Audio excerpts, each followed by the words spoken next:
শাহবাগীরা বেদিশা হয়ে গেছে।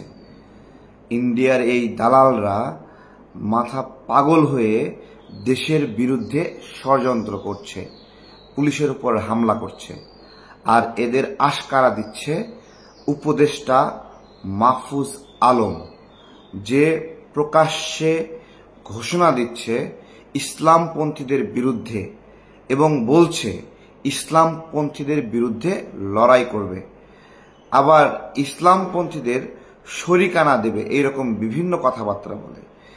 এই শাহবাগী উপদেষ্টা মাহফুজ আলম একটা নোংরা মন মানসিকতার লোক। এই গণ অভ্যুত্থানে পরে এই সরকারে ঢুকছে এবং তাকে পৃষ্ঠপোষকতা করেছে ডক্টর ইউনূস স্যার, যার মিনিমাম এই গণ অভ্যুত্থানে কোনো অবদান নাই। তাকে আমেরিকাতে নিয়ে গিয়ে মাস্টার মাইন্ড হিসেবে উপস্থাপন করেছে। আমি মনে করি এই ষড়যন্ত্রে, এই শাহবাগী ষড়যন্ত্রে, বামতন্ত্র ষড়যন্ত্রে এই আমেরিকার দালালরা সবকিছু মিলিয়ে আমাদের এই গণ অভ্যুত্থানকে কবজা কইরা আজকে আমাদের বিরুদ্ধে ষড়যন্ত্র করছে। এই গণ অভ্যুত্থানের সময়ে আমরা পুলিশকে প্রতিরোধ করেছিলাম শেখ হাসিনার সঙ্গী হওয়াতে।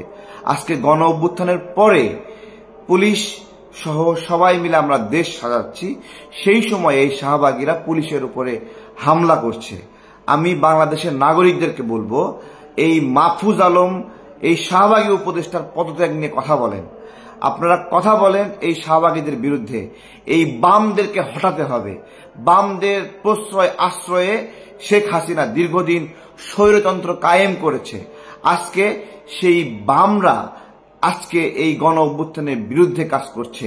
আমরা যদি এদেরকে প্রতিরোধ করতে না পারি, তাহলে আমাদের সার্বভৌমত্ব আমাদের হাতছাড়া হয়ে যাবে।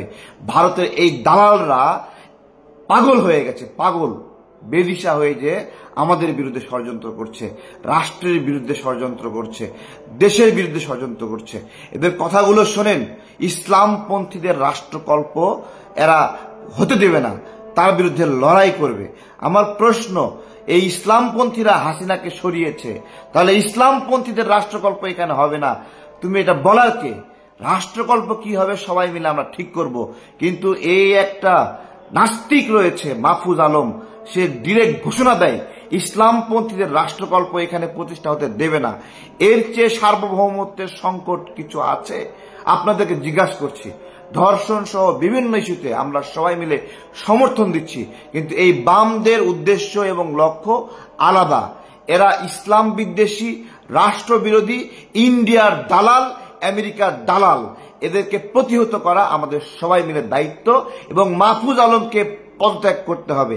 যারা সরাসরি প্রকাশ্যে ইসলামের বিরুদ্ধে ঘোষণা দেয়, ইসলামপন্থী রাষ্ট্রকল্পের বিরুদ্ধে ঘোষণা দেয়, এখানে নিউট্রালাইজ অবস্থান থাকতে পারে, বিভিন্ন মানুষ থাকবে, কিন্তু ঘোষণা দিয়ে ইসলামপন্থীদের বিরুদ্ধে লড়াই করবে, এইরকম শাহবাগী উপদেষ্টাকে আমরা থাকতে দিতে পারি না।